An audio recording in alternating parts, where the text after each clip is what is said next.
2022년 마지막 예배, 송구 영신 예배에 함께 참여하신 우리 한성교회 모든 성도 여러분을 환영하고 축복합니다. 2022년 한 해 정말 수고 많으셨습니다. 2022년 되돌아볼 때 어려운 일, 힘든 일 왜 없으셨겠습니까? 그럼에도 불구하고 믿음 지켜오신 것 정말 잘한 일이라고 저는 확신합니다. 얼마나 우리 생활 바쁩니까? 그러나 그 바쁜 중에도 여러 유혹과 마음의 갈등 중에도 이 예배의 자리 굳건하게 잘 지켜오신 것 정말 우리 주님이 기뻐하실 일입니다. 우리 생활 얼마나 빠듯해요. 부족한 것 참 많죠. 하지만 물질로, 시간으로, 재능으로 우리 하나님 앞에 그래도 헌신하고 주를 위해 살려 애쓰고 또 이웃을 위해서 좋은 덕을 베풀려고 힘썼던 모든 삶 우리 하나님이 다 기억하시는 줄 믿습니다. 그리고 더 좋은 걸로 갚아주실 줄 믿습니다. 한 해를 이렇게 되돌아볼 때 너무 우리 잘못한 것만 꼽을 일이 아닙니다. 서로 칭찬하고 격려하는 시간도 있어야 되지 않겠습니까? 우리 이 시간 서로 옆 사람을 바라보면서 이렇게 격려하겠습니다. 정말 수고 많으셨어요. 잘하셨습니다. 이렇게 인사하겠습니다.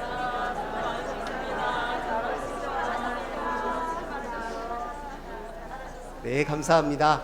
아주 정말 수고하셨고 정말 잘하셨습니다. 우리 주님께서 흐뭇하게 우리 성도님들 한 분 한 분 바라봐 보실 줄로 저는 믿습니다. 우리가 인생을 대비할 때요, 위험을 대비하고 또 그리고 지나온 시절 우리가 실수한 것, 실패한 것 반복하지 않으려고요, 한 해 되돌아볼 때 부정적인 것만 이렇게 손꼽아 보기 쉬운데요, 그때 사실 좀 주의해야 됩니다. 우리가 이렇게 생각할 수 있거든요. 나만 실수하지 않으면, 내가 좀 더 노력하면, 나만 잘하면 일 다 잘 될 텐데. 근데 이런 생각 속에 아주 미묘한 방식의 불신앙과 교만이 있는 것입니다. 하나님의 은혜의 자리가 개입할 여지가 없잖아요. 어디 인생이 나 혼자 잘한다고 다 되는 것입니까? 우리 주님이 도우시고 함께 하셔야 되잖아요. 우리가 실수하고 실패한 것 그거 떠들려 보다가 하나님이 어떻게 우리를 도우셨는지 잊어버리면 안 되잖아요.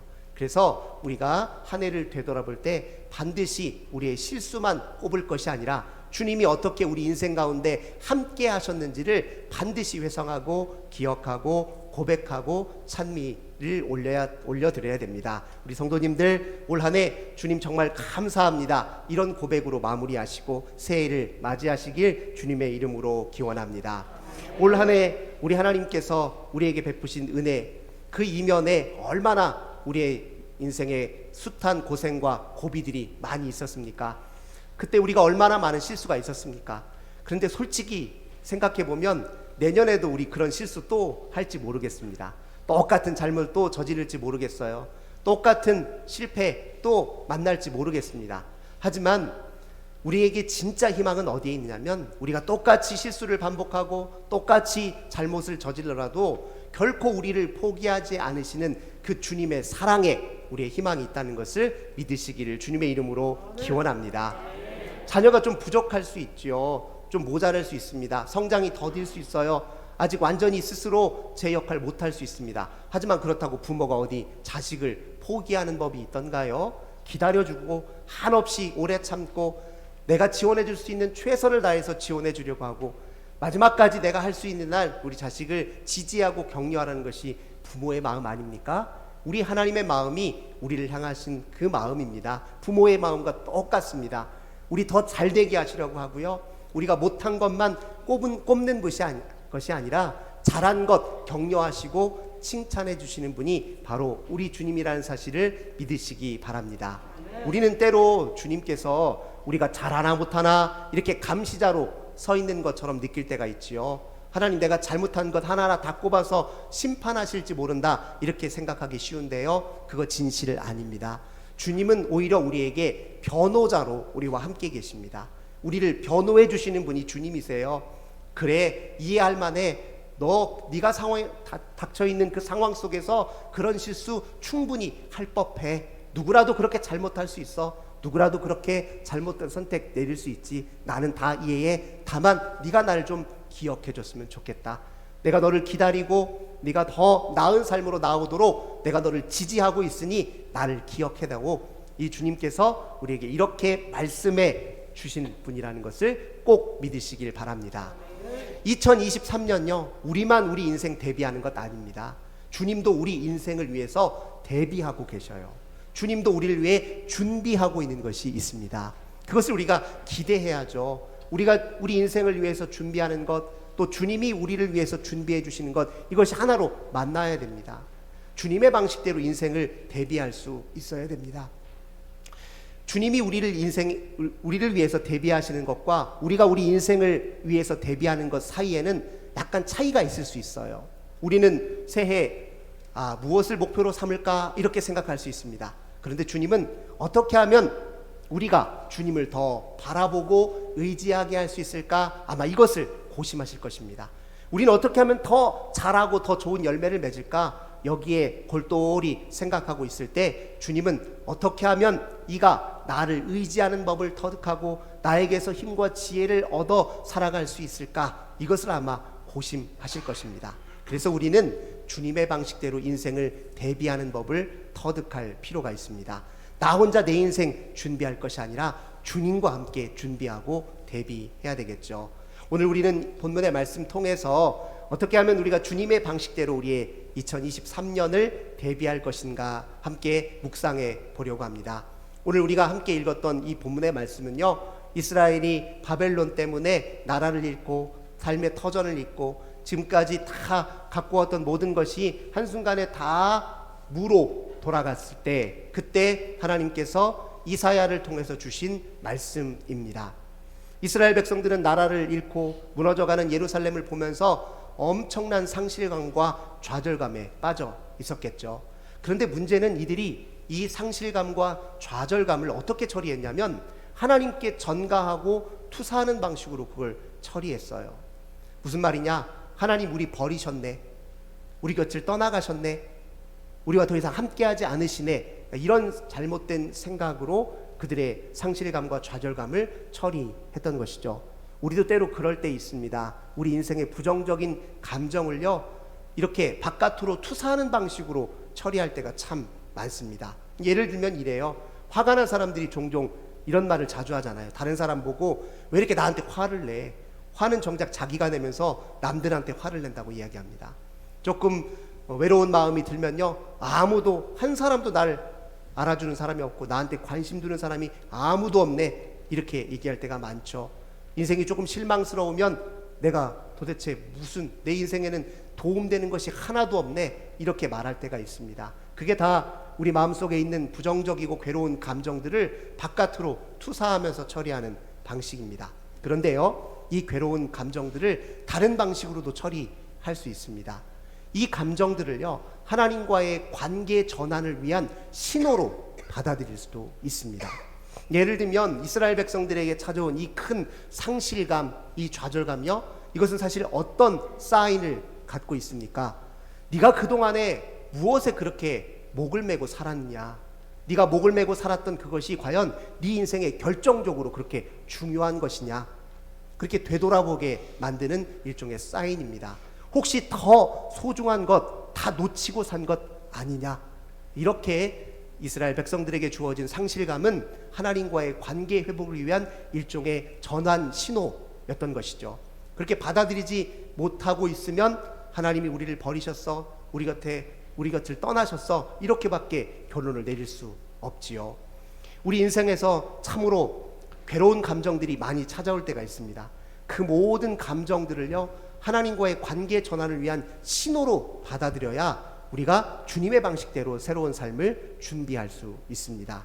여전히 2022년 마무리할 때요, 불안한 마음이 떠나지 않을 수 있습니다. 그런데 그 불안감을 무슨 신호로 받아야 됩니까? 하나님에게서 평안과 안식을 찾으십시오, 이런 신호로 우리 받아들여야 되지 않겠습니까?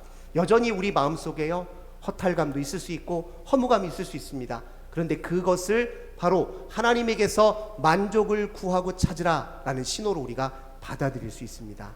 우리의 모든 부정적인 감정을 하나님과의 관계의 전환으로, 그 신호로 받아들이게 되면 우리는 훨씬 더 새로운 마음가짐으로 2023년을 대비할 수 있는 것 아니겠습니까? 이렇게 그들이 상실감을 하나님과의 관계를 전환하기 위한 신호로 받아들이기 시작하면서요, 그들은 하나님의 말씀에 더 주목하기 시작했습니다. 이사야 선지자가 그들에게 이렇게 묻습니다. 너희가 진짜 잃어버린 것이 무엇이냐? 51장 13절에 이렇게 얘기합니다. 하늘을 펴시고 땅에 기초를 놓으시고 너를 지으신 여호와 하나님을 왜 잊어버렸느냐? 이렇게 말하고 있어요. 상실감을 가지고서 하나님과의 관계 속에서 자기 감정을 이렇게 토로하면서 인생을 되돌아보니 정말 이사야 선지자의 말이 딱 맞았어요. 그동안에 자기가 진짜 잃어버린 것은 하나님과의 친밀한 관계, 그 관계를 잃어버리고 살았더라. 이렇게 이스라엘 백성들은 깨달았습니다. 그들의 역사를 한번 반추해 보십시오. 그들은 가나안 땅에 정착하여 살면서부터요, 바알신의 눈길을 두기 시작했습니다. 이 바알신은 어떤 특징이 있나요? 욕망을 정당화해 줍니다. 내 마음껏 내 욕망대로 사는 것을 지지해 줘요. 근데 여호와 하나님은 어때요? 그 욕망에 어떤 제재를 가하십니다. 뭔가 사람을 불편하게 만들어요. 그러니 처음 여호와 신앙을 가졌던 이스라엘 백성들이 가나안 땅에서 물질적 풍요의 맛을 보기 시작하면서 바알신에게 마음이 좀 더 기울어지기 시작했어요. 편하게 생활하고 좀 더 내 마음껏 살려면 바알신을 조금 더 내 가슴에 품는 것이 나한테 유리하겠다 싶어서 바알신에게 무게 중심이 쏠리기 시작하면서 여호와 하나님과의 관계가 상실되기 시작했죠. 진짜 잃어버린 것은 여호와 하나님을 잊어버린 겁니다. 그래서 하나님 편에서 생각해 볼 때 이대로 둘 수는 없었습니다. 그래서 그들이 가진 것을 하나님이 빼앗으신 거죠. 그때 그들의 그 상실감을 통해서 그제서야 우리가 진짜 잃어버린 것은 하나님과의 관계였구나, 이런 생각을 가졌던 것이죠. 이렇게 이제 상실감을 기초로 하나님과 다시 관계를 쌓으려고 하는 이스라엘 백성들에게 이사야 선지자가 오늘 본문의 말씀을 주신 겁니다. 뭐라고 얘기합니까? 저 바위를 봐라, 저 구덩이를 봐라. 너희가 본래 이 바위에서 떠낸 존재 아니냐? 저 구덩이에서 건져낸 존재가 바로 너희들 아니냐? 이렇게 이야기를 하고 있습니다. 그들의 본래 기원이 무엇인지를 한번 살펴보라는 것이죠. 그 말을 듣고 이스라엘 백성들이 정말 자기 민족의 역사를 되돌아보니까요, 정말 반석이나 저 바위 덩어리처럼 저 구덩이와 같이 아무것도 아닌 존재였어요. 자기들은 아무것도 아닌 존재였는데 하나님이 그들을 특별하게 바라보시고 특별한 방식으로 대하셔서 오늘의 있기까지 인도하셨다라는 것을 새삼스럽게 그들이 다시 한번 마음속에 깨닫습니다. 그들은 아무것도 아닌 존재였는데 그들이 특별해서가 아니라 그들이 하나님께 특별하게 주목을 받았고 특별하게 선택을 받았고 특별하게 그들을 하나님이 대하셨기 때문에 오늘의 삶이 있었다는 사실을 그들이 다시 한번 확인한 것이죠. 우리 인생도 사실 마찬가지 아닙니까? 우리가 대단한 사람이기 때문이 아니라 주님이 평범하고 지극히 보잘것없는 우리를 특별하게 보시고 특별하게 대하셨기 때문에 오늘의 우리가 있다는 사실을 우리가 반드시 기억해야 됩니다. 그런 관점으로 이스라엘 백성들이 다시 살펴보니까요, 하나님이 자기들에게 주신 것이 빼앗은 것보다 주신 것이 훨씬 많다는 것을 다시 한번 확인할 수 있었습니다. 나라를 잃긴 했죠. 예루살렘 성이 파괴되긴 했죠. 하지만요, 이스라엘 백성들에게는 영적 유산과 자산이 있었습니다. 그들은요, 조상 대대로 하나님과의 깊은 관계 경험 속에서요, 뿌리 깊게 그들 가슴 속에 하나님의 구원의 역사 이야기가 그들 심중에 심어져 있었습니다. 그리고 무엇보다도 그들에게는 율법이 있었어요. 그들에게 주어진 이 율법이라는 건 엄청난 자산입니다. 하나님에 대한 그 구원의 역사 이야기, 입에서 입으로 늘 자녀들에게 전해졌던 그 역사 이야기는요, 이스라엘에게 신앙의 중심이었고 그들의 정체성의 중심이었어요. 그래서 바벨론 포로기 동안에요, 유대교의 근간이 형성됩니다. 유대교의 기틀이 마련된 게 바벨론 포로기예요. 우리가 보고 있는 모든 이 성경, 구약 성경, 율법서, 역사서, 이것이 가장 완전한 형태로 만들어졌던 때가 바벨론 포로기, 그리고 포로기 이후의 때입니다. 그러니 그들은 그 시기를 오히려 하나님이 주신 그 영적 유산과 자산, 율법을 기초로 자기 삶을 새롭게 하는데 사용했던 것이죠. 돌이켜보니까 오히려 잃어버린 것보다 남아있는 것이 더 많다는 사실, 그리고 그것을 희망의 단서와 기초 삼아서 그들은 새로운 삶을 시작했던 것입니다. 우리도 마찬가지입니다. 처음 태어날 때요, 우리 옷 한 벌 없이 태어나지 않으셨어요? 태어날 때 3점 5kg로 다들 태어나셨을 거예요. 그리고 처음 태어났을 때 우리 난 놓고 기억자도 몰랐습니다. 처음 태어났을 때 우리한테 관심 가진 사람은요, 딱 부모님밖에 없었어요. 부모님 외에 우리한테 관심 갖지 않았습니다. 근데 지금 한번 보세요. 우리 곁에 참 많은 것, 참 귀한 것, 참 소중한 것들 얼마나 많습니까? 우리가 잃어버린 게 무엇인 줄 아세요? 우리 곁에 있는 것들 너무 익숙하다고 해서 그걸 소중하게 바라보고 특별하게 바라보는 그 시각과 시선을 잃어버린 것 아닌지 되돌아볼 필요가 있습니다. 우리 주변에 있는 것 너무나도 익숙한 것이지만 그러나 가장 소중한 것입니다. 우리가 잘못 생각할 때가 참 많아요. 남들 다 있는 건데 그게 뭐 대수라고, 남들도 다 삼시세끼 밥 다 먹고 살아요. 그게 뭐 대단한 일이라고 감사할 일입니까? 아니요. 모두에게 다 있는 것이지만 모두가 다 그 가치를 알고 인정하는 것은 아닙니다. 모두가 다 있는 것이지만 모두가 다 그것을 감사할 수 있는 건 아니에요. 우리 주변, 우리 곁에 있는 것, 남아있는 것 한번 보십시오.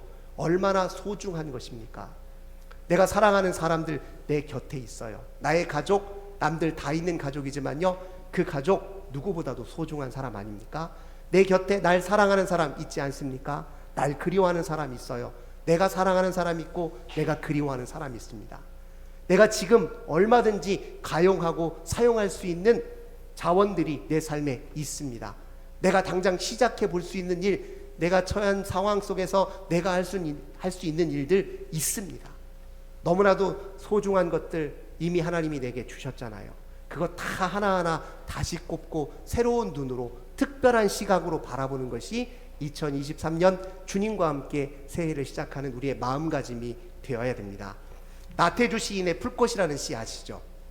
그 시 한번 제가 읊어드릴게요. 자세히 보아야 예쁘다, 오래 보아야 사랑스럽다, 너도 그렇다. 우리가요, 잃어버린 건 바로 이런 시선이에요. 익숙한 것을 무덤덤하게 너무 바라보고 있어요. 익숙하다고 소중하지 않은 것이 아닙니다. 우리 곁에 있는 것들을 다시 주의 깊게 바라보고 사랑스럽게 바라보는 이 눈을 회복해야 돼요. 이 눈을 떠야 우리 삶에 여전히 희망이 있다는 게 보이고 그 희망을 단초로 더 나은 삶을 우리가 시작할 수 있는 것입니다. 주의 깊게 주변을 한번 보세요. 우리 성도님들도 한번 보세요. 얼마나 귀합니까? 나 홀로 외롭게 신앙생활하는 거 아니잖아요. 나 혼자 고생고생하게 예수 믿는 것 아니잖아요. 나 혼자 이 세상 홀로 살아가는 것 아니잖아요. 곁에 이렇게 우리와 함께 한 신앙 고백으로 한 분 하나님을 함께 찬양하고 함께 기도할 수 있는 신앙의 형제 자매 동료들이 이렇게 생생하게 같이 있지 않습니까? 우리에게 희망이 없습니까? 우리에게 이미 주신 은혜가 없습니까? 이런 시각을 회복하는 게 필요합니다. 하나님이 이스라엘 아무것도 아닌 존재, 바위 같고 구덩이 같고 저 보석에 비하면 아무것도 아닌 바위, 저 비옥한 토지에 비하면 아무것도 아닌 그 구덩이, 그런 존재를 특별한 시각으로 보시고 특별하게 대우하셔서 특별한 존재가 되었고 특별한 삶을 살게 된 것 아닙니까? 우리 곁에 있는 모든 이미 있는 것들, 주어진 것들을 특별한 눈으로 바라보기 시작하면 모든 것이 희망이 되고 신비가 될 수 있습니다.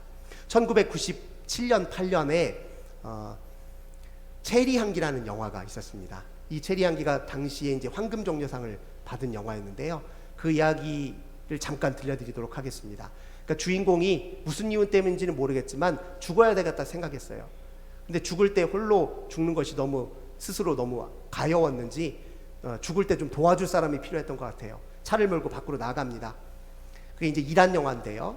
근데 이란 지역은 황폐한 황량한 땅이 많으니까 길거리에서 히치하이킹하는 사람들이 많아요. 그래서 그렇게 차를 좀 얻어 타는 사람들 한번 태워가지고 그 사람한테 이렇게 얘기합니다. 내가 지금 생을 좀 마감하려고 합니다. 내가 죽고 나면 나를 좀 흙으로 좀 덮어주고 내 시신을 좀 걷어주십시오. 이런 얘기를 해요. 내가 당신에게 후하게 좀 돈을 주겠습니다. 이렇게 얘기를 해요.